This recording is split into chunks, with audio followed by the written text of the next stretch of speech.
அவருடைய கடைசி நாளில் நான் ரொம்ப நெருங்கி பழகுறதுக்கான வாய்ப்பு கிடச்சிது.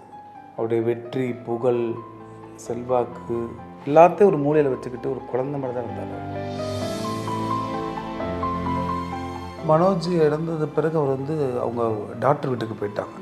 10 நாள் தான் நான் எந்திரிச்சு தெம்பா வந்துடுறேன்டா அப்படின்னு சொல்லிட்டு இருந்தார். ஆனால் மனோஜ் இழப்புக்கு பிறகு அதுக்கு நிஜமாலுமே கங்கை அமரன் அவர்கள் வந்து ரொம்பவே ஆதங்கப்பட்டார் அந்த இடத்துல. அவருக்கு தெரியும், உங்களை விட என்னை விட இங்கே கேள்விப்பட்டவங்களோட அவர் பார்த்துருக்கிறாரு. எல்லா குடும்ப விவகாரங்களும் அவருக்கு தெரியும்.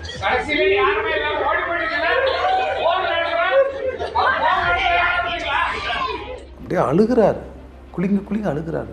நான் பதட்டம், ஐயா என்னங்க அப்படின்னு. அந்த பணம், புகழ், செல்வாக்கெல்லாம் எனக்கு ஏன் கிடச்சது? நான் ஒரு சாதாரண மனிதனாகவே இருந்திருக்கலாமே, இவ்வளவு எனக்கு ஏன் உயரம் கிடச்சதுன்னு சொல்லி அடிக்கடி புலம்புவார். ஏன்னா அந்த உயரத்தினால, அந்த பணத்தினால, புகழால் அவர் நிறையா வந்து பாதிக்கப்பட்டிருக்கிறார். என்னை பேச விடாமல் டக்குன்னு திரும்பி பார்த்து ஒரு எஜுகேட்டர் அவுட் அப்படின்ட்டார். எனக்கு கொலையை நடுங்கி போச்சு. அப்படி ஒரு சிம்ம குரல் அவர் சொன்னவொன்னு அப்படியே நடுங்கி போயிடுச்சு. அப்படியே வந்துட்டேன். எங்கள் மாமா கேட்டார். வெற்றியாளரை விதைக்கும் மண் SNS, வெற்றியாளரை உருவாக்கும் மண் SNS இன்ஸ்டிடியூஷன்ஸ், கோவை. ஆணினுடைய விந்துதானும் மிகையாக உயரற்று இருப்பதாலும் ஆண்களுக்கு ஏற்படும் விந்தணு குறைபாடு, விரைவீக்கம், விந்தணுக்களற்ற தன்மை போன்ற குழந்தையின்மை பிரச்சனைகளுக்கு எத்னிக் ஹெல்த் கேர் இயற்கை கருத்தரிப்பு மையம். வணக்கம் சார். வணக்கம். லெஜெண்டரி டைரக்டர் பாரதிராஜ் அவரோட இழப்பை வந்துட்டு தமிழ் இண்டஸ்ட்ரியும் சரி, நம்ம சினிமா இண்டஸ்ட்ரியும் சரி, இங்கே மக்கள் எல்லாருமே வந்துட்டு அதை யாராலுமே ஏற்றுக்கொள்ள முடியல. திடீர்னு அந்த செய்தி வரப்போ எல்லாருமே வந்து ஒரு மாதிரி ஷாக்டாக தான் இருந்தாங்க. உங்களுக்கு அந்த செய்தி வரப்போ அது கண்டிப்பாக உங்களுக்கு வந்து ஒரு உடைஞ்சு போன தருணமாக தான் இருக்கும். நீங்கள் அதை எப்படி சார் ஹேண்டில் பண்ணீங்க? ஃபர்ஸ்ட் ஆஃப் ஆல் எனக்கு என்னென்னா வந்து எனக்கு அவருடைய முகத்தை கடைசி முறை பார்க்குற கொடுப்பனை இல்லை. நான் வந்து நார்த்தில் இருந்தேன், ஷில்லாங்கில் இருந்தேன். அங்கே ஒரு அடுத்த படத்துக்கான வேலைக்காக போயிருந்தேன். அப்போ தான் அந்த செய்தி வந்தது. இப்படியாவது அடித்து பிடிச்சி வந்துடலான்னு நினச்சேன், பட் வர முடியல. ஐயாவுடைய ஆன்மா வந்து இந்த சமயத்தில் மன்னிக்குன்னு நினைக்கிறேன். இன்னொரு விஷயம் கூட வந்து வராமல் இருந்தது நல்லதோ அப்படின்னு கூட எனக்கு தோணுச்சு. ஏன்னா அவருடைய கடைசி நேரத்தில் அவருடைய அந்த முகத்தை சிந்தனை நிறுத்து கொண்ட எங்கள் ஐயா அப்பா, அவரை பார்க்குறதுக்கு கஷ்டமாக எனக்கு இருக்கும் அப்படின்னு கூட எனக்கு தோணுச்சு. அவருடைய கடைசி நாளில் நான் ரொம்ப நெருங்கி பழகுறதுக்கான வாய்ப்பு கிடச்சிது. நீங்கள் பார்த்துருங்க, அஃப்கோர்ஸ் திருமாணிக்கம் மூலம் தான் கிடச்சது. அவருடைய வெற்றி, புகழ், செல்வாக்கு எல்லாத்தையும் ஒரு மூலையில் வச்சுக்கிட்டு ஒரு குழந்தை மாதிரி தான் இருந்தார். அவருக்கான தனிமையை அவரை ஏற்படுத்திக்கிட்டார். அந்த தனிமை கட்டாயத்தின் மேலும் அவருக்கு உருவாச்சு. ஆனால் அவர் ரொம்ப என்ஜாய் பண்ணார், தனிமையை என்ஜாய் பண்ணார். அப்போ கூட வந்து நான் வந்து அவரை பார்க்க அடிக்கடி போகிறப்போ கூட மேலே வந்து நாம் பார்க்காத OTT வெப்சீரிஸ்லாம் அவர் பார்ப்பார். லேட்டஸ்ட் என்னென்ன இருக்கோ எல்லாமே பார்ப்பார். அதை பற்றி கேட்பார், அதை பற்றி டிஸ்கஸ் பண்ணுவார்.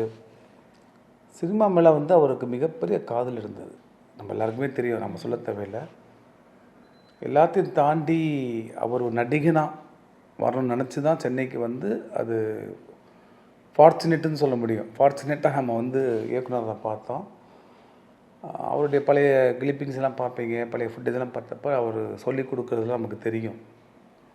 ஒரிஜினலாக நடிக்கிற நடிகர்களை விட அவர் அவ்வளோ பிரமாதமாக நடித்து காட்டுவார். அப்பேற்பட்ட இயக்குனரை நான் வந்து இயக்கிறது வந்து எனக்கு மிகப்பெரிய பாக்கியம்னு நினைக்கிறேன். நான் கதை சொல்ல போனப்பெல்லாம் வந்து அவர் அப்போ தான் ஹாஸ்பிட்டல்லேருந்து வந்தார். ஒரு ரெகுலர் செக்கப்புக்காக போயிட்டு இருந்தார். பொதுவாக அவர் கதை கேட்குறப்ப என்ன பண்ணுவார்னா, ஒரு டைரி எடுத்து அந்த கதையில் என்ன பிரச்சனை இருக்குது, லாஜிக் மிஸ்டேக் என்ன இருக்குது, என்ன அப் அண்ட் டவுன்ஸ் இருக்குன்னு செக் பண்ணுவார். ஏன்னா அவர் எவ்வளோ பெரிய லெஜண்ட், எவ்வளோ பெரிய இயக்குனர், வர டைரக்டர்ஸ்கிட்ட வந்து அவர் கேட்கறதுக்கான வாய்ப்புகள் நிறையா இருக்குது. நான் கதை சொன்ன போலப்பையும் அப்படி தான் வந்து ஒரு வெள்ளை டைரி எடுத்து வச்சுக்கிட்டாரு. சொல்லியா அப்படின்னாரு. எனக்கு ஒரு பதட்டம், டென்ஷனு. சொல்ல ஆரம்பித்தேன். அப்பப்போ இதை எழுதிட்டு இருந்தார். இங்கே இவ்வளோ கரெக்ஷன் இருக்குமா, குறைவான அவருக்கு போர்ஷன் வந்தால் கூட அவர் சுற்றி தான் கதை நடக்கும். திருமாணிக்கத்தில் கதையெல்லாம் சொல்லி முடிச்சுட்டு டைரியில் எழுதிட்டு இருந்தார். என்னென்னு பார்த்தோம்னா, நல்ல கதை வெற்றி நிச்சயம்னு போட்டிருந்தார். எனக்கு அதுவே மிகப்பெரிய ஒரு எனர்ஜியாக இருந்தது. நாங்கள் படத்தை ஆரம்பிக்கிறதுக்கு ஒரு நல்ல ஒரு டூலாக அந்த வாசகம் எனக்கு இருந்தது. எங்கள் ப்ரொடியூசர்லாம் போய் சொன்னேன். அப்படி தான் அந்த படத்தை நாங்கள் ஸ்டார்ட் பண்ணோம். திருமாணிக்கத்தில் நான் வந்து முதல்ல கமிட் பண்ணது வந்து கணி அண்ணன், அதுக்கடுத்து அவர் சொல்லி தான் போய் ஐயாவை போய் பார்த்தோம். ஸோ அப்படி ஒரு கூடுதல் பலத்தோடு தான் வந்து இந்த திருமணம் படத்தை நான் வந்து அவரை கூட்டிகிட்டு போகிறேன். ஒரு குழந்த மாதிரி தான் இருப்பார் அவர், பதட்டமாக இருப்பார். டைலாக் கரெக்டாக சொல்லிடுறேன்னா, நம்மளால் யாருக்கு வந்து ரீடேக் ஆச்சுன்னா மற்ற காம்பினேஷன் ஆர்டிஸ்ட்லாம் வந்து பிரச்சனையாகும். ஸோ நாம் பர்ஃபெக்டாக பண்ணணும், நம்ம பர்ஃபெக்டாக இருக்கணும்னு சொல்லி அவர் ரொம்ப மெனக்கிடுவார். நான் டைலாக் பேப்பர் மட்டும் கொடுக்காம ஆடியோவில் அனுப்பிடுவேன். அது வந்து சமீப காலமாக என்னுடைய 3 படங்களுக்கு அதான் பண்ணிகிட்ருக்கேன். நாளைக்கு எடுக்க போகிற சீனு பேப்பர்ஸ் இருந்தால் கூட அது என்ன மூடி என்னன்னு தனித்தனியாக நம்ம ஆர்டிஸ்ட்டுக்கு வந்து ஆடியோ நோட்டு கொடுப்போம். அதெல்லாம் அவர் கேட்டுகிட்டே வருவார். கார்லேருந்து ஸ்பாட்டுக்கு வர வரைக்கும் கேட்டுக்கிட்டே வந்து அப்படி தான் நடிச்சு கொடுத்தாரு. எனக்கு ஒன்றுமே நம்ப முடியல, ஐயா நம்ம கூட இல்லை. இந்த பேட்டி அவருடைய மறைவு குறித்து இருக்குன்றத என்னால் இப்போ பேசுகிறப்ப ரெகக்னைஸ் பண்ண முடியல. அவர் வந்து மறைந்த இயக்குனர்னு சமீபத்தில் வந்து ஒரு அஞ்சலி கூட்டத்தில் பேசுனாங்க. நான் சொன்னேன், மறைந்த இயக்குனர் கிடையாதுங்க, நமக்குள்ளே உறைந்த இயக்குனர். நீங்கள் நல்லா பிரித்து பார்த்தீங்கன்னா பாரதி ராஜாவுக்கு பின், பாரதி ராஜாவுக்கு முன், அப்படி தான் தமிழ் சினிமா பிரிக்க முடியும். நம்ம கலாச்சாரம், கிராமத்து வாசனை, கிராமத்தில் இருக்கக்கூடிய முகங்கள், மனிதர்கள், ஒரிஜினல் முகங்களை கொண்டுட்டு வந்தது, அது ஒரு புது சினிமாவாக இருந்தது. வெறும் செட்டுக்குள்ளேயே இருந்த சினிமாவை வெளியே கொண்டு வந்தார். நான் அவர் என்கிட்ட கேட்பார், உனக்கு என்னடா லட்சியம்னு கேட்பார். ஏன் நல்ல படங்கள் எடுக்கணுன்ற எல்லாருக்கும் லட்சியம் தான், ஆனால் எனக்கு ஒரு பெரிய லட்சியம் இருக்குது. 63 மார்க் ஆனந்த விடலை நான் வாங்கணும். 63 மார்க்ஸ் 63 மார்க் நான் ஆனந்த விடலை வாங்கணும்.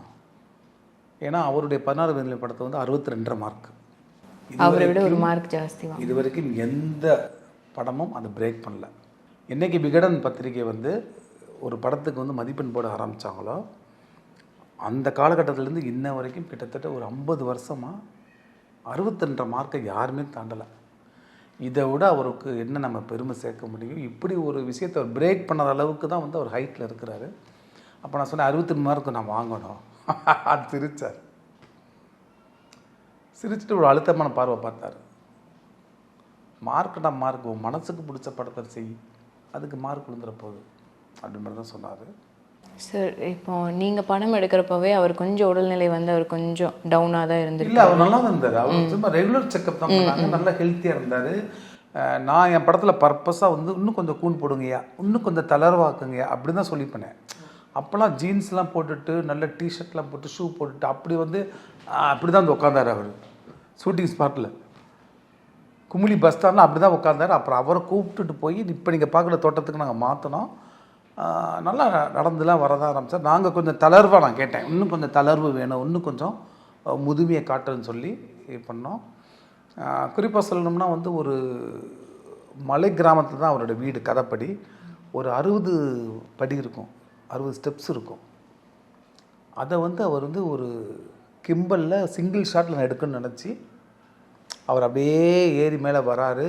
ரீதிக் கடையில் அவருடைய தள்ளாமையும் அவருடைய முதிர்வும் அவருடைய இயலாமையும் நம்ம காட்டுருக்க சிங்கிள் டேக்கில் நம்ம எடுத்தோம்னா, சிங்கிள் ஷாட்டில் எடுத்தோம்னா நல்லாயிருக்கும்னு நினச்சி நம்ம வந்து பிளான் பண்ணோம். பட் அவரால் ஏற முடியுமா அப்படின்னு ஒரு டவுட் எனக்கு இருந்தது. நம்ம க்ரீன் மேட்டை வச்சு கூட ஒரு ஆளை போட்டு கூட மறைச்சி டெக்னாலஜியை யூஸ் பண்ணி அதை மறைச்சிடும் நினச்சிலாம் பிளான் பண்ணிட்டு இருந்தோம். அதெல்லாம் எதுவுமே வேணாம், நான் ஏறி காட்டுறேன் தள்ளு அப்படின்னாரு. அவர் வந்து அப்படியே உட்காந்துருப்பார், ஆக்ஷன் அப்படி சிங்கக்குட்டி மாதிரி இருப்பார். நான் தான் நான் சொல்லுவேன், ஐயா உங்களுக்குள்ள அந்த சுதாத்மா நடிகன்னு சொல்லி உங்களுக்குள்ள அப்படி ஊறி இருக்குது, அதுதான் உங்களை வந்து இயங்க வைக்குதுன்னு சொல்லுவேன். தள்ளுன்னு சொல்லிட்டு இந்த 60 ஸ்டெப்ஸ் இருக்குல்ல, அந்த 60 ஸ்டெப்ஸையும் அவரே வந்து ஸ்ட்ரைட்டாக பிடிச்சி நடந்து வந்தார். நீங்கள் படத்தில் பார்த்தீங்கன்னா நான் ட்ரெய்லரில் யூஸ் பண்ணேன், அங்கே எந்த கட்டுமே இருக்காது, சிங்கிள் ஷாட்டில் அவர் நடந்து வருவார். ஸோ நடிப்புக்குன்னா அவர் சொல்லுவார், கடைசி வரைக்கும் நடிச்சுட்டு இருக்கணும், எல்லா நடிகரும் ஆசைப்படுற மாதிரி தான். என்னுடைய கடைசி நிமிடத்தில் நான் கேமரா மட்டும் இருக்கணும்னு நினைப்பார். அவர் சொல்லிகிட்டே இருப்பார். சார், நீங்கள் அவர் வந்துட்டு ஹாஸ்பிட்டலைஸ் ஆனப்போ ரொம்ப உடம்பு சரியில்லாமல் போயிடுச்சு. அவரோட மகன் இறப்புக்கு அப்புறம் தான் அவர் ரொம்பவே டவுன் ஆகிட்டார். அதுக்கப்புறமா அவர் அதிகமாக யாருமே பார்க்க முடியல, எங்கேயுமே பார்க்க முடியல. யாராச்சும் ஆக்டர்ஸ் அவங்கக்கிட்ட போய் பிளெஸிங் வாங்கினாலும் அந்த வீடியோவாக தான் நம்ம அவரை பார்த்துட்டு வந்தோம். நீங்கள் அந்த சமயங்களில் போய் வந்து அவர் வந்து விசிட் பண்ணதுண்டா? நான் அதுக்கு பிறகு 2 தடவை போனேன். ஆக்சுவலாக அவர் வந்து மனோஜ் இறந்தது பிறகு அவர் வந்து அவங்க டாக்டர் வீட்டுக்கு போயிட்டாங்க, மலேசியாவுக்கு போயிட்டாங்க. மலேசியாவும் சிங்கப்பூரம் கட்டத்தில் அங்கே போயிட்டார், சார் போயிட்டார். அப்போ நான் வந்து அவங்க மூலம் ஃபோனில் வந்து தொடர்பு, என்ன நான் ஒரு மராத்தி ஃபிலிம் ரீமேக் படம் பண்ணுற மாதிரி இருந்தது. அதில் வந்து ஒரு ஹாஸ்பிட்டலை சுற்றி நடக்கிற கதை தான் அது. அந்த கதையில் ஒரு ஹாஸ்பிட்டலைஸ் ஆன ஒரு பர்சன், அவரை சுத்தம் கதை நடக்கும். அதுக்கு நான் வந்து ஐயா ஃபிக்ஸ் பண்ணான்னு சொல்லி இப்போ பேசிகிட்டு இருந்தேன். 10 நாள் தான்டா எந்திரிச்சு தெம்பா வந்துடுறேன்டா அப்படின்னு சொல்லிட்டு இருந்தார். அதெல்லாம் ஒரு ஆர்வமாக இருந்தார். ஆனால் மனோஜ் இழப்புக்கு பிறகு புத்திர சோகம் உலகத்தில் யாராலையுமே தாங்க முடியாது, அப்படி ஒரு சோகத்தில் இருந்தார். அதுக்கு பிறகு அவர் திங்க் பண்ணி நினச்சி அவர் ஹெல்த்து வந்து அவர் வந்து டவுன் ஆச்சுன்னு எனக்கு தோணுது. அது வரைக்கும் ஆக்டிவாக தான் இருந்தார்.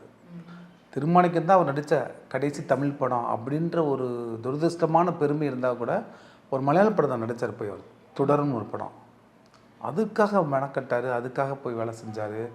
அப்போலாம் ஆக்டிவாக தான் இருந்தார் பிஃபோர் மனோஜோடைய டெத்துக்கு முன்னாடி. இப்போ மனோஜ் இறக்காமல் இருந்திருந்தால், அந்த துயரம் நடக்காமல் இருந்தால், அவர் தொடர்ந்து நடிச்சிட்டு இருப்பார், இன்னவரைக்கும் நடிச்சிட்டு இருப்பார் அப்படின்னு தோணும். Yes sir. And as you said அவர் வந்து நிறைய பேரை உருவாக்கியிருக்காரு, நிறைய பேருக்கு வந்துட்டு தோல் கொடுத்துருக்காரு, நிறைய பேருக்கு கான்ஃபிடென்ஸை பூஸ்ட் பண்ணியிருக்காரு. ராதிகா மேமே நிறைய இடங்களில் சொல்லியிருப்பாங்க, எனக்கெல்லாம் இது வராதுன்னு நினச்ச இடத்துல கூட வந்து அவர் தான் எனக்கு வந்து ஃபுல்லாக என்னை சப்போர்ட் பண்ணவர், எனக்கு கான்ஃபிடென்ட் கொடுத்தவர். நீங்கள் பண்ணுறப்ப கூட உங்ககிட்ட இருக்கிற நீங்கள் இந்த ஸ்கிரிப்டாக இருக்கட்டும், அதில் இருக்கிற சின்ன சின்ன மிஸ்டேக் சொன்னாலும் சரி, அவர் டேரக்டரை தாண்டி ஒரு விஷயம் காட்டியிருப்பார்ல நம்மக்கிட்ட, நீங்கள் பார்த்து வியந்த விஷயங்களாக கூட இருக்கலாம் அவர்கிட்ட. இல்லை, அவர் என்கிட்ட அடிக்கடி சொல்கிற விஷயம், நாங்கள் நிறைய உட்காந்து பேசிகிட்டு இருப்போம். அப்போ சொன்னோம், ஒரு டைரக்டருக்கு முக்கியமான விஷயம், தப்பாக கூட பண்ணலாம், ஆனால் அதை கான்ஃபிடண்ட்டாக பண்ணணும். நீங்கள் தப்பு கூட பண்ணுங்கள், ஆனால் அதை வந்து நீங்கள் ரொம்ப தைரியமாக பண்ணுங்கள் அப்படின்னு சொல்லுவார். அவரோட டு த கோர் தைரியம்லாம் நம்ம இப்போ இருக்க ஜெனரேஷனுக்கு எப்படின்னு தெரியாது. ஏன்னா இன்றைக்கி நீங்கள் பார்க்குற நான் லீனியர் படம்லாம் அன்றைக்கி அவர் பண்ணிட்டார், கைதிண்டேரியில் பண்ணிட்டார். கைதிண்டேரி பார்த்தீங்கன்னா இன்றைக்கி இருக்கிற மகாராஜா அதான் கைதிண்டேரி, அதோடைய ஒர்க்கிங் பேட்டர்ன் சொல்கிறேன், எடிட்டிங் பேட்டர்ன் சொல்கிறேன். அந்த மாதிரி அவர் எக்ஸ்பெரிமெண்டல் நிறையா பண்ணிட்டார். ஒரு சைக்கோ கிளரை வச்சு ஹீரோ வச்சு படம் எடுத்தார், ஜாதியை வச்சு படம் எடுத்தார், மதத்தை வச்சு ஒரு படம் எடுத்தார். இப்படி அவருடைய எல்லா விதவிதமான ஜேனரில் அவர் படங்கள் பண்ணியிருக்கிறாரு. அப்போ வந்து மண்வாசனை படத்துக்கு அவர் ஷூட்டிங் போயிட்டார். ஹீரோயின் கிடச்சிட்டாங்க ரேவதி, ஆனால் ஹீரோ கிடைக்கல. விடிஞ்சா ஷூட்டிங் எப்படியாவது கிடச்சிரோன்ற நம்பிக்கையில் போயிட்டுருக்கிறப்ப அந்த ரேவதிக்கு தோடு ஜிம்மிக்கெலாம் வாங்குறக்க ஒரு கடைக்கு அவரே தான் போய் வாங்குவார், அவரே தான் போய் மெனக்கிடுவார். அப்படி வாங்குறப்ப அந்த வளையல் கடையில் இருந்த ஒருத்தர் தான் வந்து ஹீரோ பாண்டியன். அப்படி தான் பிடிச்சார் அவர். அப்போ எவ்வளோ கான்ஃபிடண்டாக இருப்பார் அவர் கதை மேலே, அவரோட வேலை மேலே. அந்த தைரியமும் நம்பிக்கையும் இருக்கிறப்ப எப்பயுமே டைரக்டர் வந்து ஒரு தனித்து இருக்க முடியும்னு அவர் சொல்லிகிட்டு இருப்பார். ஸோ அவருடைய கான்ஃபிடன்ட் லெவல்லாம் எவ்வளவோ படங்களே தெரியாது. ஏன்னா ஐயாவுடைய சிவாஜி கணேசன் ஐயாவுடைய கெரியர்லாம் முடிஞ்சு போன சமயத்தில் அவர் வந்து ஹீரோ வச்சு எடுத்தார். அந்த படங்கள்லாம் வந்து இன்றைக்கும் போட்டக்கூடிய ஒரு படமாக இருக்கும். இன்றைக்கும் அதை வந்து 10 பேர் கொண்டாடுவாங்க. நீங்கள் அது பார்த்தீங்கன்னா அந்த படத்துடைய பாடலோ கிளிப்பிங்ஸோ யூடியூப்பில் வந்தீங்கன்னா அவ்வளோ கமெண்ட்ஸ் வரும். ஸோ ஐயாவுடைய படங்கள் வந்து என்றைக்குமே வந்து ஒரு பெஞ்ச் மார்க்கு தான். அது வந்து ஒரு லைப்ரரியில் இருக்க வேண்டிய படங்கள் தான், அதில் எந்த மாற்றமும் கிடையாது. நம்ம தமிழ் சினிமாவோட மிகப்பெரிய அங்கீகாரம் அடையாளம் தான் ஐயாவை சொல்லலாம். எனக்கு இன்னொரு ஆச்சரியமான விஷயம், அவர் தமிழ் சினிமாவோட கல்ச்சரை பதிவு பண்ணார், முகங்களை பதிவு பண்ணார், கிராமத்து கண்ணு முன்னாடி கொண்டு வந்தார். அப்போல்லாம் நம்ம சொல்கிற அதே காலகட்டத்தில் அவர் வந்து மைசூரில் போய் ஒரு கிராமத்தை ஷூட் பண்ணார். தமிழ் கலாச்சாரத்துக்கு முற்றிலும் வேறான ஒரு கர்நாடக மாநிலத்தில் போய் ஷூட் பண்ணார். ஆனால் அதையும் தமிழ் கிராமமாக நம்ப வச்சார். ஸோ ஒரு டைரக்டர் நினச்சாருன்னா அந்த ஃப்ரேமுக்குள்ளே எதனால் நம்ப வைக்க முடியுன்ற ஒரு விஷயத்தை அவர்கிட்ட வந்து நான் வந்து கற்றுக்கிட்டேன். என்னுடைய ஆனந்தமலையோட படத்தில் வந்து சரவணன் நடிச்சிட்டு இருந்தார், பருத்துரன் சரவணன். அவருக்கு அப்போ உடல்நிலை சரியில்லை. 18 நாள் நடிக்க வேண்டியது 2 நாளில் வந்து நடிக்க முடியாமல் போயிட்டார். ஸோ நாங்கள் வந்து ஒரு க்ரீன் மீட் வச்சு எடுக்கலாமா, லேட்டஸ்ட் டெக்னாலஜி என்ன பயன்படுத்தலாம்னு சொல்லி எங்கள் ப்ரொடியூசரில் பேசிகிட்டு இருக்கிறப்ப நான் சொன்னேன், இல்லை எதுவுமே வேணாம், நாம் வந்து கைதிண்டேரி மாதிரி ஒரு டூப்பு மட்டும் வச்சுக்கிட்டு அந்த ஒரு பேசிக் ஃபார்முலா நம்ம பயன்படுத்தணும்னு சொல்லி தான் மொத்த படத்தையுமே எடுத்தோம். நீங்கள் நல்லா கைதிண்டேரி பார்த்தீங்கன்னா அவ்வளோ இன்ட்ரெஸ்டிங்காக இருக்கும். அவ்வளோ டெக்னாலஜி இல்லாத காலத்திலே வந்து அப்பா பையனை வந்து அவ்வளோ தூரம் வந்து அவர் வந்து படத்தில் மேக் பண்ணியிருப்பார். ஸோ அவருடைய படங்கள், அவருடைய அந்த படங்கள் தந்த பாதிப்பு, அவருடைய டெக்னாலஜியாக ரிவர்ஸ் கட்டுன்ற ஒரு விஷயத்தை வந்து பாரதி ராஜா ஐயா தான் உருவாக்குனார் தமிழ் சினிமாவில். ட்ரெயினில் ராதா போயிட்டே இருப்பாங்க, கட் பண்ணோம்னா அதுக்கு முன்னாடி நடந்த ஒரு விஷயத்தை இப்போ காட்டுவார், நடக்க போகிறத காட்டுவார், நடந்ததை காட்டுவார். ஒரு மாதிரி மேஜிக்காக இருக்கும் அவருடைய படங்கள் எல்லாமே. இப்போ பாரதிராஜா சாரை வந்து நாங்கள் பார்த்த விதத்தில் பார்த்தோன்னா ஒரு இன்டர்வியூவில் எல்லாரும் அவரை பற்றி சொல்கிறதோ இப்படி தான் நாங்கள் பார்த்துருப்போம். அதே போல் தான் எல்லாமே தெரிஞ்சிருப்போம் அவரை பற்றி. அப்படி இருக்கிறப்போ நீங்கள் பார்த்து தெரிஞ்சுக்கிட்ட விஷயங்களாக இருக்கட்டும், இந்த ஒரு விஷயம் யாருமே இது வரைக்கும் அவரை பற்றி சொன்னதில்லை அப்படிங்கிற மாதிரி இருக்கும்ல, அந்த மாதிரி எதுனா இருக்கா சார்? அவர்கிட்ட வந்து நான் வந்து படத்தில் வர முக்கியமான டயலாக் போய் நான் சொன்னேன். தேவைக்கு கிடைக்காததும் தேவைக்கு அதிகமாக கிடைக்கிறதும் எப்போயுமே ஒரு வழி தான். நான் சொல்லிகிட்டே இருக்கிறேன். கேரவனில் அப்படியே அழுகிறாரு, குளிங்க அழுகிறாரு, ரொம்ப எமோஷ்னல் ஆகுறாரு. நான் பதட்டம், ஐயா என்னங்க அப்படின்னு. இல்லைடா நீ எழுதுனது உண்மை தான், தேவைக்கு அதிகமாக கிடைக்கல, கஷ்டப்பட்டேன். இப்போ தேவைக்கு அதிகமாக கிடச்சிருக்கு, கஷ்டப்பட்டுருக்கிறேன். அந்த பணம் புகழ் செல்வாக்கெல்லாம் எனக்கு ஏன் கிடச்சது? நான் ஒரு சாதாரண மனிதனாகவே இருந்திருக்கலாமே, இவ்வளவு எனக்கு ஏன் உயரம் கிடச்சதுன்னு சொல்லி அடிக்கடி புலம்புவார். ஏன்னா அந்த உயரத்தினால, அந்த பணத்தினால, புகழால் அவர் நிறையா வந்து பாதிக்கப்பட்டிருக்கிறார். ஸோ அவருக்கு வந்து அது எப்படி ஆஃப் த ரெக்கார்டாக சொல்லக்கூடிய விஷயங்கள் தான் அதெல்லாம். அந்த மாதிரி விஷயங்கள் நிறைய பகிர்ந்துக்கிட்டார். அவருக்கு குறிப்பாக வந்து மனோஜை வந்து நம்ம கொண்டுட்டு வர முடியலையே, அந்த ஏக்கம் அவருக்கு நிறையா இருக்குது.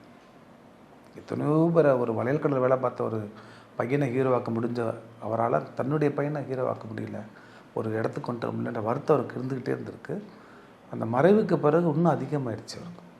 சார், நீங்கள் முதல் முறை சந்தித்த தருணம்னு இருக்குல்ல, நீங்கள் வந்து முதல்ல இன்ஸ்பயர் ஆன ஒரு விஷயம் இருக்கும். எப்போவுமே நம்ம ஒருத்தங்களை பார்த்து இன்ஸ்பயர் ஆகும். கண்டிப்பாக இந்த சினிமா ஃபீல்டில் வரணுன்னாலே கண்டிப்பாக அவங்க இன்ஸ்பயர் ஆகிறதுல பாரதிராஜா ஒரு சாராக இருப்பார், கண்டிப்பாக இருந்துகிட்டே இருப்பார்ல ஒரு பர்சனாக. ஸோ உங்களுக்கு இன்ஸ்பயர் ஆன விஷயங்களாக இருக்கும் நீங்கள் முதல் முறை சந்திச்ச? இல்லை, என்ன மாதிரி கிராமத்துலேருந்து வந்தவங்கள்லாம் கண்டிப்பாக பாரதிராஜா, பாக்கியராஜ் இவங்களை கடந்து மணிவண்ணன் இவங்கள தான் இன்ஸ்பிரேஷன் வச்சு நாமளும் இப்படி போவோம் தான் வருவாங்க. அப்படி தான் ஐயாவுடைய படங்கள்லாம். நான் வந்து கிட்டத்தட்ட 100-150 முறை கடலோர கதைகள் பார்த்துருக்குறேன். முதல் முறையாதெல்லாம் எங்கள் ஊரில் அவ்வளோ பார்த்துருக்குறோம். சூரியது குதிச்சுலாம் ஹாஸ்டல்லேருந்து கைது நேரி பார்த்துருக்கோம். படங்கள் தான் நம்மளை வந்து அவருக்கு நமக்கான ஒரு கனெக்டாக இருந்தது, ஒரு பாலமாக இருந்தது. இவர்கிட்ட நம்ம வந்து எப்படியாவது வேலைக்கு சேரணும். நான் வந்து ஸ்கூலில் படிக்கிறப்ப நிறைய கதைகள் கவிதைகள்லாம் எழுதுவேன். என் பேருக்கு வந்து ரெகுலராக மணி ஆர்டர் வரும். பசங்களெல்லாம் அந்த காசை வச்சு கூட்டிகிட்டு போய் நான் வந்து செலவு பண்ணுவேன். ஸோ அப்படி ஒரு எழுதக்கூடிய பழக்கம் இருந்தனால ஐயாட்ட போய் வேலைக்கு சேரலான்னு ஒரு மைண்டுக்குள்ள சின்ன ஐடியா இருந்தது. சென்னையில் என்னோடய மாமா இருந்தாங்க. அப்போ அவரை பார்க்குறதுக்காக நான் வந்தேன் லீவுக்கு, +2 படிச்சுட்டு. அப்போ நான் போய் பாரதி ஐயா போய் பார்க்கலாம். போய் பார்த்தா ஜெமினி பார்சலில் அவருடைய ஆஃபீஸ் இப்போ அங்கே இருக்குது. பெரிய கூட்டம், நடிக்கிற நடிகர்கள், சான்ஸ் கேட்குறவங்க, டைரக்டர்ஸு, ப்ரொடியூசர்ஸு, ஒரு பெரிய ஒரு மாபெரும் தலைவரை பார்க்குறதுக்கு எப்படி இருப்பாங்களோ அவ்வளோ பெரிய கூட்டம் இருந்தது. அவர் எப்படா வெளியே வருவார், எப்படா கார் கதவை திறப்பார், அவர் எப்படி பார்ப்போம் சொல்லி அவ்வளோ பெரிய கூட்டம் இருந்தது. நடிகர்களுக்கு இருக்கும். ஆனால் ஒரு டெக்னீஷியனாக ஒரு இயக்குனருக்கு அவ்வளோ கூட்டத்தை நம்ம பார்க்குறது ரொம்ப அரிது தான், ரொம்ப ரேர் தான் அது. நான் பார்த்த உடனே வந்து அவர் இறங்கி வந்தார், எல்லாமே பேசினேன். அவர் காருக்கிட்ட போகிறப்ப சரக்குன்னு போய் குறுக்க மறித்தேன். நான் உனக்கு என்ன பதில் இருந்திருக்கு, என்ன கதை எழுதி உங்கள்கிட்ட சேரன்னு இருக்கப்ப என்னை பேச விடாமல் டக்குன்னு திரும்பி பார்த்து அவர் எஜுகேட்டர் அவுட் அப்படின்ட்டார். எனக்கு கொலையை நடுங்கி போச்சு. அப்படி ஒரு சிம்ம குரல் அவர் சொன்னவொன்னே அப்படியே நடுங்கி போயிடுச்சு. அப்படியே வந்துட்டேன். எங்கள் மாமா கேட்டார், என்னடா சொன்னார் ஐயா அப்படின்னார். இல்லை, அவர் எஜுகேட்டர்னு கேட்குறாரு, தெரியுதுல்ல, போய் படிச்சுட்டு வா அப்படின்னு சொல்லி அனுப்பிட்டார். அதுக்கு பிறகு நான் இன்ஜினியரிங் காலேஜ் தான் முடிச்சுட்டு திரும்ப சென்னைக்கு வரப்போ நான் வந்து முதல்ல பத்திரிக்கை துறைக்கு தான் போனேன். அப்போ பல முறை வந்து நான் வந்து அவரை போய் பேட்டி எடுத்தேன். அப்போ ஒரு முறை நான் பேட்டி எடுக்கிறப்ப கேட்டேன், ஏன் முதல் மரியாதை எல்லாருமே கொண்டாடுறாங்க, எல்லாமே அந்த படத்தை வந்து ஒரு உச்சத்தை வச்சு பாராட்டுறாங்க, எனக்கு ஒரு சின்ன டவுட் இருக்குது, நீயா சொல்லியா அப்படின்னாரு. வடிவுக்கரசி கெட்டு போயிட்டா, அவளை அப்பா சொன்னாங்க கல்யாணம் பண்ணிட்டீங்க, ஆனால் கடைசி வரைக்கும் மனைவியாக நீங்கள் ஏற்றுக்கலை. அந்த பொண்ணுக்கு உடல் ரீதியான தேவைகள் இருக்கும், ஆசைகள் இருக்கும், நீங்கள் அதை ஒதுக்கி வச்சிங்கல்ல, அதை நீங்கள் அப்படியே அக்செப்ட் பண்ணணும்ல, குறையோடு தானே ஏற்றுக்கணும். அப்போ நீங்கள் வந்து அந்த கேரக்டர் பண்ணுற துரோகம் இல்லை, ஒரு பொண்ணுக்கு பண்ணுற துரோகம் இல்லை.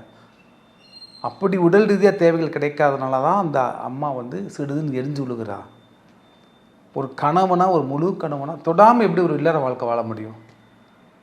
அப்போ அந்த உறவுக்கு பேர் என்ன அர்த்தம் இருக்குது அப்படின்னு அப்போ கேட்டோன்னா அப்படியே ஒரு டென்ஷன். எந்த ஊரியா அப்படின்னார். மதுரை. அதான் இடக்கு முடக்கா பேசுகிறேன், இது நான் பதில் சொல்கிறேன் அப்படின்ட்டார். இந்த சம்பவத்தை நான் இப்போ ஷூட்டிங் ஸ்பாட்டில் சொன்னேன். ஐயா நீங்கள் வந்து இந்த அவர் எஜுகேட்டட் திட்டினீங்க, நான் அப்படியே பயந்து போயிட்டு வந்துட்டேன். அப்படியாடா நான் உன்னை திட்டினேனா? என்னடா சொல்கிற? ஆமாம், எனக்கு திட்டினால தான் ஊருக்கு போய் இன்ஜினியரிங் முடிச்சுட்டு வந்தேன், அதனால் பரவாயில்ல அப்படின்னு சொன்னேன். அண்ட் நீங்கள் சொன்னீங்களா ஆரம்பத்தில் தனிமைங்கிறது அவரே விரும்பி எடுத்துக்கிட்டார். இன்னொரு காரணம் வந்து சூழ்நிலையினாலே அவர் தனிமையாக இருந்தார். அதுக்கு நிஜமாலுமே கங்கை அமரன் அவர்கள் வந்து ரொம்பவே ஆதங்கப்பட்டார் அந்த இடத்துல. அவருக்கு அதை ஏற்றுக்க முடியல. கங்கை அமரன் சார், இளையராஜா சார் எல்லாருமே ஒன்றா வந்தவங்க, ஒன்றா இருந்து கஷ்டப்பட்டவங்க, ஒன்றா இருந்து வளர்ந்தவங்க, ஒன்றா இருந்து ஜெயித்தவங்க. அவங்க வந்து சோல்மேட் ஃப்ரெண்ட்ஸு. அவருக்கு தெரியும், இப்போ உங்களை விட என்னை விட இங்கே கேள்விப்பட்டவங்களோட அவர் பார்த்துருக்குறாரு. எல்லா குடும்ப விவகாரங்களும் அவருக்கு தெரியும், அந்த சிக்கல் தெரியும். அதனால தான் அவர் எமோஷனலாக கேட்டார், நீங்களாம் எங்கே போனீங்க? அவர்லாம் அந்த ஒரு வார்த்தையை வச்சு தான் இன்றைக்கி மொத்தமாக எல்லாருமே வந்து ஒரு என்ன நடந்திருக்கும், எதுக்கு அப்படி திட்டாருன்னு கேட்டுட்ருக்குறாங்க. அது வந்து ரொம்ப இன்டீரியராக நம்ம போக முடியாத ஒரு விஷயந்தான். அது கடைசி நேரத்தில் பார்க்கல, அவராக இருந்துக்கிட்டாரு. அதெல்லாம் ஒரு பக்கம் இருந்தால் கூட அந்த சமயத்தில் எமோஷனலாக இருக்க தேவையில்லைன்னு தான் தோணுது. ஏன்னா அது அவங்க குடும்ப பிரச்சனை, அவங்க குடும்ப விஷயம், அதை இன்னொருத்தவங்க தலையிட முடியாது. பட்டு ஒரு நண்பன்ற அடிப்படையில் கங்கைமரன் ஐயா கேட்கலாம், தப்பு இல்லை. அதே மாதிரி அவர் தனிமையில் இருக்கிறது அவர் சொன்னதுக்கப்புறம் தான் நிறைய பேருக்கு தெரிய வந்துச்சு. அதே போல் அவங்க மனைவி வந்து அப்போ தான் கொஞ்சம் நேரத்தில் வராங்க. அந்த வீடியோவும் பார்க்குறவங்க ஏன் இவங்க பிரிஞ்சிருக்காங்க அப்படின்ற ஒரு கேள்வியும் அங்கே வந்து நிறைய இடங்கள்ல எழுந்துச்சு. நீங்கள் பார்க்குறப்போ, நீங்கள் அவர் கூட இருக்கிறப்போ அவருக்கு தனிமை பிடிக்குதுங்கிறீங்க, தனிமை அவர் ரொம்ப விரும்புகிறாருங்கிறீங்க. அப்போ நீங்கள் பார்த்த கோணல் எப்படி இருந்துச்சு? இல்லை, அவருக்கு வந்து நம்ம தனியாக இருக்கிறோம், தனியாக விட்டுட்டாங்கன்ற கவலையே கிடையாது. அந்த தனிமை அவர் என்ஜாய் பண்ணார். அவர் ஆக்டிவ், ரொம்ப ரொம்ப அவருடைய விஷயங்கள் என்னென்னா படங்கள் பார்க்குறது. இப்போ நம்ம திரைப்பட இயக்குநர் சங்கத்திலேருந்து செல்வமணி சார் எல்லாருமே பார்த்துட்டு தான் பேசிட்டாங்க. டி சிவா சார் எல்லாமே பார்த்துட்டாங்க. சினேகன் கூட போய் பார்த்து பேசுகிறது, நாங்கள் எல்லாருமே பார்த்து பேசிட்டு தான் இருந்தோம். அவரும் படங்களை நடிச்சு தான் இருந்தார். ஒரு நம்ம தனியாக இருக்குன்ற ஒரு பெரிய எமோஷனல் அவர் இல்லை. ஆனால் மனோஜ் இறந்த பிறகு அந்த எமோஷனல் அவருக்கு கிடச்சது. அது உணர்ந்தார். அவர் நம்ம தனிமையாக இருக்கிறோன்ற விஷயம் அவருக்கு அப்போ தான் பிடிமானப்பட்டுச்சு. அந்த நம்ம தனிமையாக இருக்கோன்னு ரியலைஸ் பண்ணதுக்கப்புறம் எப்போவுமே ஒரு மனிதன் வந்து தனிமையாக இருந்தால் தளர்வடைஞ்சிருவாங்கன்னு ஒன்று இருக்குது. சோகத்தில் இருக்கப்போ ரொம்பவே தளர்வடைவாங்க. அப்போ தான் வந்து கண்டிப்பாக நம்ம துணையை தேடுவோம், யாருன்னா ஒருத்தவங்க ஒரு ஆதரவை தேடுவோம். அந்த இடத்துல அவர் எங்கேயோ ஒருத்தர் தேடி இருக்கலாமோ அப்படிங்கிற ஒரு கேள்வி வருது. நீங்கள் அன்றைக்கி அப்படி கேட்டிருக்கீங்களா அவர்கிட்ட? இல்லை, மனோஜ் இருந்த பிறகு அவர் ரொம்ப இங்கே அதிகமாக இல்லை, சென்னையில் இல்லை. அவங்க டாக்டர் வீட்டில் தான் இருந்தாங்க. அப்படி இருந்த 2 மாதம் இருந்தார், அப்புறம் ஒரு 2 மாதம் இருந்தார். அந்த மாதிரி காலகட்டத்தில் எல்லாருமே பார்த்துட்டு தான் இருந்தோம். பட் ரொம்ப இன்டீரியராக நம்ம போய் ஒரு ஃபேமிலி விஷயத்தில் தலையிட முடியாது. அவருக்கு டேக்கர் நிறைய பேர் இருந்தாங்க, ஒரு 5-6 பேர் இருப்பாங்க, எல்லாமே பார்த்துக்கிட்டாங்க. நம்ம அப்போ போய் அவரை நம்ம பார்த்து அவர்கிட்ட மற்ற விஷயங்கள் பேச முடியுமே இல்லையா, அவரை நம்ம ஒன்றும் கிளறக்கூடாது. நம்ம கிளறினா கூட அதுக்கு அவர் பதில் சொல்ல மாட்டார், சிரிச்சுக்கிட்டே மடிப்பிடுவார். அவருக்கு கோபம் வரும்னு சொல்லியிருக்காங்க. எப்போவுமே டேரக்டர்ஸ் தான் பயங்கரமாக வருங்கிறது. நீங்கள் அதை விட்னஸ் பண்ணியிருப்பீங்களா? கண்டிப்பாக. எங்கள் படத்தில் வந்து அவர் வந்து துண்டு போட்டு வருவார். ஷார்ட்டு பிரேக்கப்போ சாப்பிட்டுட்டு திரும்ப ஷார்ட்டு கண்டினியூ பண்ணுறப்ப அந்த காஸ்ட்யூம் மாதிரி இப்படி போட வேண்டிய துண்டை இப்படி போட்டான். ஒரு ஷார்ட் எடுத்து முடிக்கிறப்ப நான் தான் ஓடி வந்து ஐயா துண்டு இந்த பக்கம் இருக்கணுமையா, கண்டினியூட்டி இருக்கணுமையா அப்படின்னா வெளு இழுத்தார். அந்த காஸ்ட்யூமரை அசிஸ்டண்ட்டை கூப்பிட்டு பயங்கரமாக இழுத்தார். நாங்களாமே ஆடி போயிட்டோம். அந்த சமயத்தில் அவரோட கர்ச்சனை அவ்வளவு பயங்கரமாக இருந்தது. அப்புறம் இன்னொரு விஷயம், அவர் வந்து ப்ராம்ப்டிங் விரும்ப மாட்டார். வேணாயா நானே பேசிக்கிறேயா, திரும்ப சொல்லு அப்படின்னு திரும்ப 2 தடவை கேட்டுட்டு அவர் சொல்லுவார் ஒழிய. அவ்வளோ ஞாபகசக்தி. படத்தில் அங்கங்கே குட்டி குட்டி டைலாக் தான் வரும். ஆனால் படத்தில் கிளைமாக்ஸ் வந்து ஒரு பெரிய டைலாக் வச்சுருந்தேன் நான். கிட்டத்தட்ட ஒரு பக்கம் வரும். அந்த டைலாக்கை சிங்கிள் டேக்கில் நான் எடுத்தேன். ரோலிங் நைட்டில் படத்தில் வரும். இப்போ கூட நீங்கள் பார்த்தீங்கன்னா தெரியும். நான் ஷூட்டிங் ஸ்பாட்டில் அவர்கிட்ட கேட்டேன், ஏன் நான் வந்து உங்கள் பயங்கர ரசிகன்னு, நிறைய படங்கள் பார்த்துருக்கிறேன், ரொம்ப எல்லோரும் சொல்கிற மாதிரி சொல்லாத போடா அப்படின்னாரு. இல்லைங்கய்யா, கடலோர கவிதைகள் படத்தில் அடி ஆத்தடின்னு பாட்டு இருக்கும். அந்த பாட்டோட விஷுவலை நம்ம அசிஸ்டண்ட் யூடியூப்பில் உங்களை காட்டுவான். நான் அந்த பக்கம் நின்றுக்கிறேன். ஒவ்வொரு ஷாட்டும் நான் சொல்ல வருது பாருங்கள் அப்படின்னு. கிட்டத்தட்ட 106 ஷாட் இருக்கும். அதில் லாங் ஷாட்டு, க்ளோஸ்அப்பு, சத்திர நிற்கிற இடம், அந்த பொண்ணு திரும்புகிறா, கொடையோட வந்திருக்கிற பின்னாடி வந்து பயமுடுத்துறாரு, லென்த்தாக ஏபிசிடி எழுதியிருக்காங்கன்னு சொல்லி அவர் சொல்ல மொத்த ஷாட்டையும் நான் பார்க்காம சொல்லிட்டு இருந்தேன். என் நண்பர்கள் எல்லாருக்குமே தெரியும், கூட இருக்க எல்லா நண்பர்களுக்கும். அவர் மறந்துட்டார். உண்மையிலே என்னோட நெஞ்ச ரசிகண்டா, நீ ஏன்னா இவ்வளோ ஷார்ட் வரைக்கும் சொல்கிறேன் அப்படின்னு ரொம்ப கைகுலுக்கி பாராட்டினார். அந்த சம்பவம் எனக்கு ரொம்ப மறக்க முடியாத ஒரு சம்பவம். S sir. And few words finally for him. And அவங்கள இழந்து இப்போ எல்லாருமே சோகத்தில் இருக்காங்க. ஒரு ஃபியூ வேர்ட்ஸ்.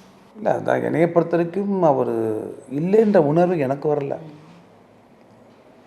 மேபி நம்ம அந்த கடைசி நேரத்தில் அவருடைய நம்ம உடலை பார்க்காம இருந்ததுனாலையோ, இல்லை அந்த சூழலை நான் இல்லாமல் இருந்ததுனாலையோ, இல்லை அதை நான் விரும்பாமல் இருந்ததுனாலையோ அவருடைய மறைவு வந்து ஒரு மறைவாக எனக்கு தோணலை. அவர் படங்கள் மூலமும் சரி, அவருடைய மற்ற எல்லாரை விட அவர்கிட்ட நெருங்கி பழகிற ஒரு வாய்ப்பு கிடச்சிது. அந்த நினைவுகள் மூலம் சரி, ஐயா எங்கேயோ இருக்கிறார், எங்கேயோ ஒரு அடிக்கடி அவர் தேடி போயிடுவார், ஊருக்கு போயிருக்கார், கிராமத்தில் இருக்கார், வருவார் அப்படின்ற நினப்பு தான். இன்னும் அவர் இறந்துட்டான்றது எனக்கு ஒரு பர்சன்ட் மைண்டுக்குள்ளே வரல. As you said, may his soul rest in peace and thanks for giving us this interview. Thank you so much. வெற்றியாளரை விதைக்கும் மண் SNS, வெற்றியாளரை உருவாக்கும் மண் SNS இன்ஸ்டிடியூஷன்ஸ், கோவை. கூறினார் ஆணினுடைய விந்துதானும் மிகையாக உயிரற்று இருப்பதாலும் ஆண்களுக்கு ஏற்படும் விந்தணு குறைபாடு, விரைவீக்கம், விந்தணுக்களற்ற தன்மை போன்ற குழந்தையின்மை பிரச்சனைகளுக்கு எத்னிக் ஹெல்த் கேர் இயற்கை கருத்தரிப்பு மையம்